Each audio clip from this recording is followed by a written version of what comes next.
So I was cutting my garlic up, and see these little parts here? I just cut off both ends.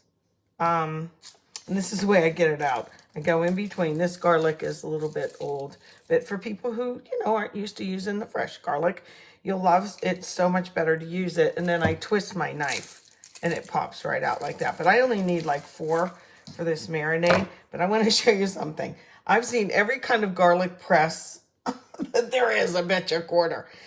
This is my favorite one, believe it or not. My little vampire, get it? But to take those peels off now can be a pain. And I've seen, you shake it in a jar and you put it 2 bowls and this and that. And while I'm talking to you, I rub it a teeny bit first and then go like this. And hopefully, because I'm on camera, it'll work. Well, almost, but look how much easier. This one's totally out.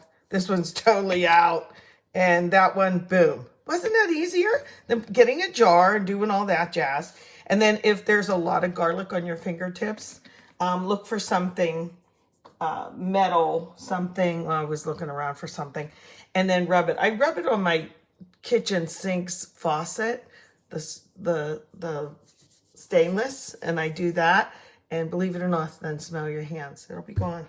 Okay, I'm going to make a really good marinade, but that was like a little tip. Hope you try it. But cut off both ends first. Go like that, and then they'll come right off, hopefully. I had my 2 of the 4 garlic cloves in there. You can put all 4 in, but you just crunch this down and do that, and they'll look. See how it looks? And I go tap, tap, tap. And we're going to do 2 more. If there's any left in there, so you have to punch it down first, like that. And then 1, 2, 3. Should I be like the count? This is a lot of garlic, but it's going to be a marinade. So, now if you can do this too, it's pretty hard to practice. Plastic, goodness. If this doesn't all come out, what I can do is put liquid on it, whatever liquid's going to go in here. Listen, guys, I'm going to do like a half and half oils. Give me my regular. This is my olive oil I usually use from Aldi. I like it very much. So I'm going to put a little bit of that in there. But I'm going to use some Zoe. Did you ever have this? This is delicious. I don't sell anything on here. I don't get any, whatever, kickbacks. The first time I had this was in a fancy schmancy restaurant. Did I do that enough? I probably didn't. Oh, man. Let me try and get the other end. Fancy schmancy anniversary we went to in downtown Pittsburgh. And it was called, I can't get this off. All right, I'll do it like this. Come on. Okay, you gotta beat the heck out of this to get it off. Seriously? Come on, you. Pearl's in the kitchen. I've been on those professional cooking shows and have this problem, right? Yay, team. Anyway, I'm gonna put a little bit of this in here too. I had this with one of those dipping, you get the nice bread, and I said, okay, I need to know from the server, what kind of olive oil is this that they're using? And it was Zoe. I'm going to smell it. It's so fragrant. I'm going to taste it too. I think it tastes floral, not to be too whatever. I don't know what it is. Have to read the back. But it's really good. And I like it a lot. So anyway, I'm going to use part and part olive oils. I mean, I have them. I'm going to give it a go, okay? Now, this marinade takes fresh rosemary, but I don't have any. It's not summertime. I usually grow it in the summertime. So I put some dry in here in my little muddler. You don't even have to do that. But I just crunch it up a little bit. And you know what helps muddle things around is salt. But I'm going to use some garlic salt. Like that. It just helps break it down. Like, I just was talking to somebody about cleaning skillets and pans and have like a lot of stuff on them, especially if they have grease and stuff.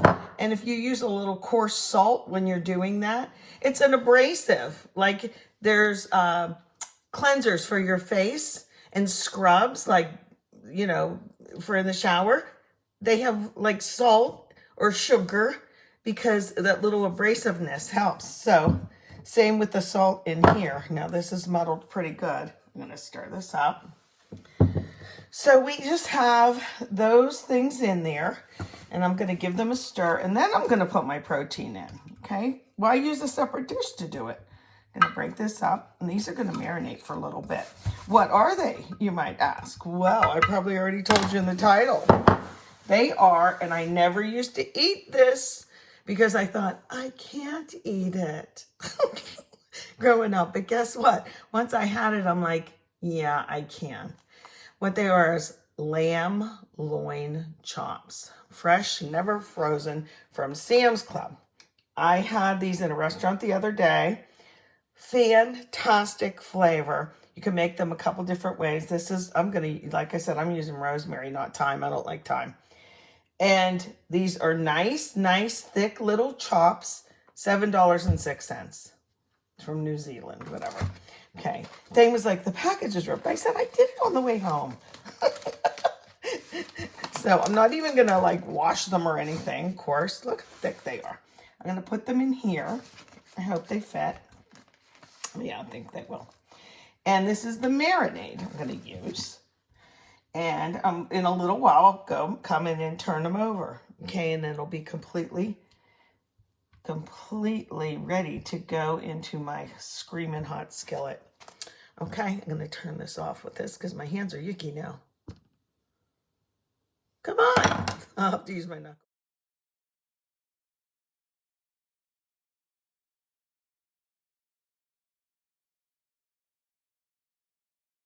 Okay, they've been marinating pretty much all day.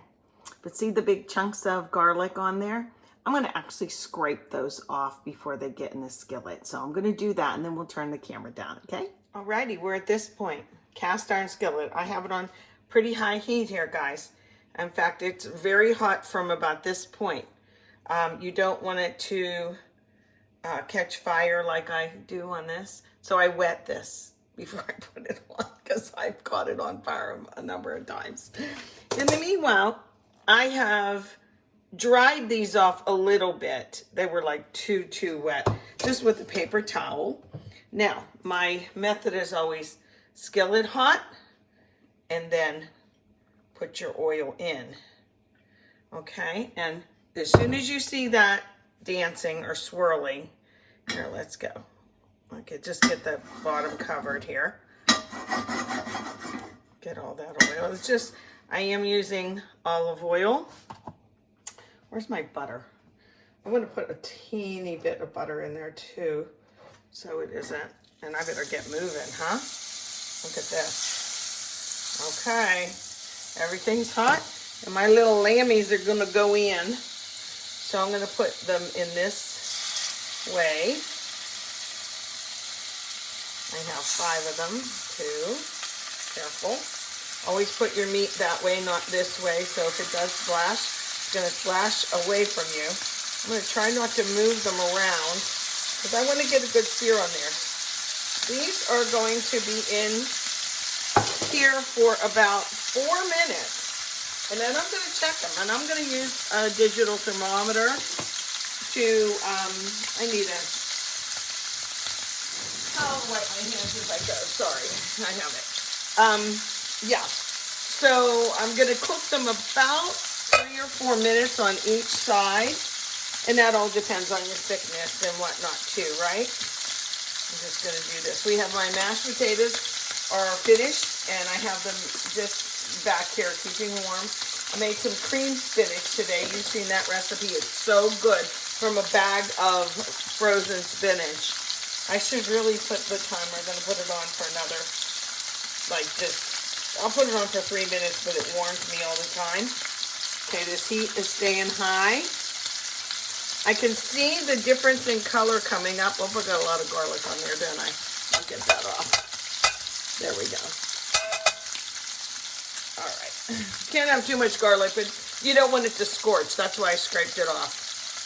So I'm gonna peek because I'm not used to cooking these. But that ain't stopping me, right guys? Oh, that looks pretty good. This is the first one I put in. So I try and check that one as the litmus test, the barometer on how the other ones are doing.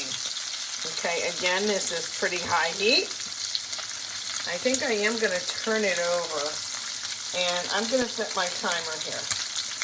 Let's see. Let's do 3 minutes, because I could always add another one. Okay, let's look.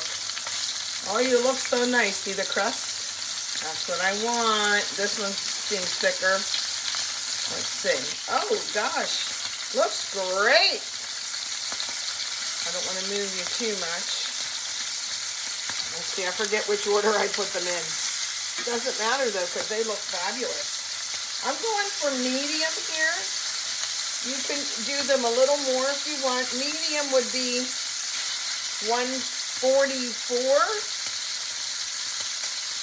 Yeah, I don't even know if it's going to be 3 more minutes because this heat is pretty high. But what I'm going to do is I'm going to make a pan sauce with this for our mashed potatoes. Not probably put on the meat. Not that we can't drag it through to taste it. But, yeah, I'm going to make a pan sauce. I'll have to get rid of some of that oil in there, okay? I'm even going to, at this point, just because I want to, this one is kind of the fattest. I'm going to go in the middle. You don't want to touch anything, like any of the oil or anything. Ouch, I have to do that. Yeah, it's not even close. Ouchie, wow, wow. Oh, they smell good.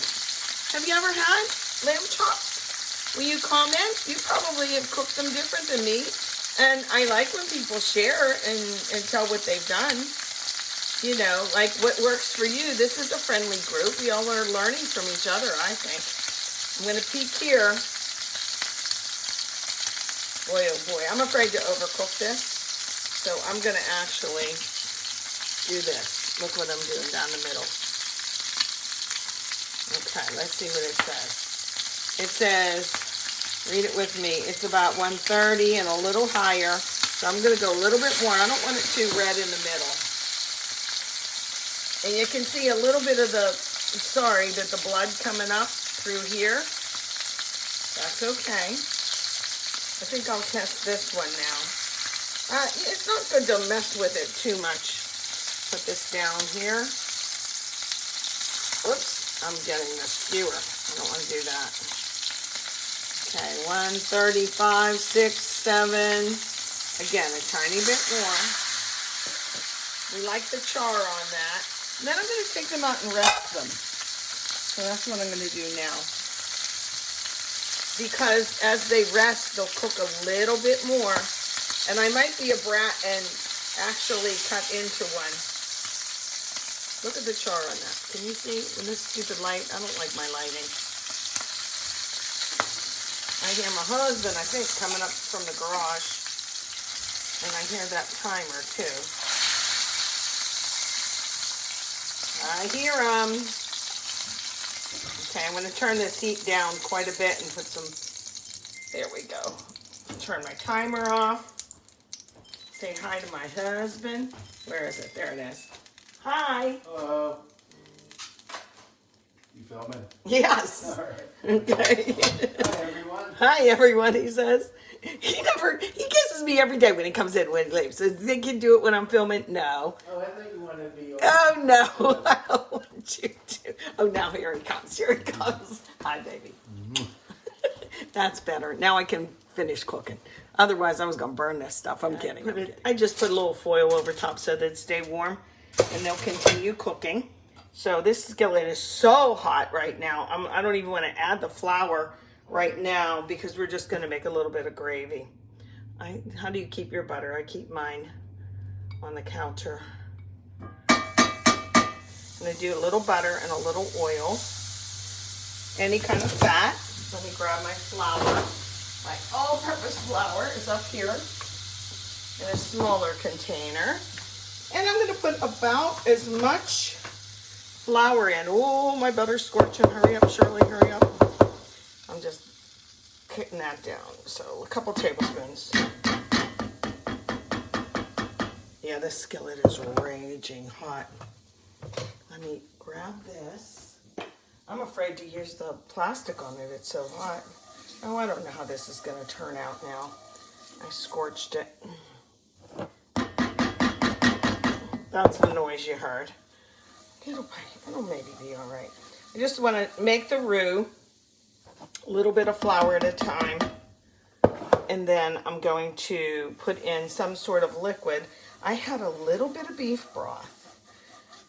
And this is just going to be like a pan sauce, but it won't have the aromatics like usually, you know me, I'm putting onion in and all kind of different things like this. I'm going to cook out the flour a little bit, and then I'll put a little bit of my beef broth in. This is all I had, this much, but that's okay. That's all I really need. And then our mashed potatoes, we have some marinated broccoli. I would like to have 2 veg, usually. You don't always see everything we have for dinner on the camera, because I'll say the thing, oh, actually he'll remind me. He'll say, do you want to take a picture? And I'm like, oh yeah. So I'll run and get the iPad and take a picture of his stuff. Okay, so let's get this going. Ready for the sizzle? We like a lot of gravy. I can always use it later. All right, I told you, Mama, look at this skillet going. Holy cow, man. There we go. Calm down, y'all. I'm going to salt and pepper to taste. But I wanted something to go with the mashers. And this will, you know, because a little bit of rosemary and garlic went in on the chops. Look at it, it's getting nice and thick already. It will permeate and flavor this gravy, and it will match the flavor of the chops that we put the gravy on the mashed potatoes. I know you know what I meant by all that. I'm just like trying to do too much at once here, huh? I'm going to taste this though. Just give me a little spoon, and then I know how much salt to put in. Okay, do you remember that term I used? It's a French term, nappe, that you go like this. And if it doesn't, oh, it tastes good. And it'll leave that mark. That means it's kind of thick enough. But I like it a tiny bit thicker for my mashers. So there we go. All right, now if I wanted, I could put these back into the sauce. And I might do that. I'm not sure if I want to. Should I do it? Wish you guys could talk to me. No, I'm not going to. We'll just use it like gravy for the mashed potatoes. I turned everything off now. And then do you make your dish at the stove, or do you put all of this on the table? We don't. We make our dish here and then go sit down. So there's that.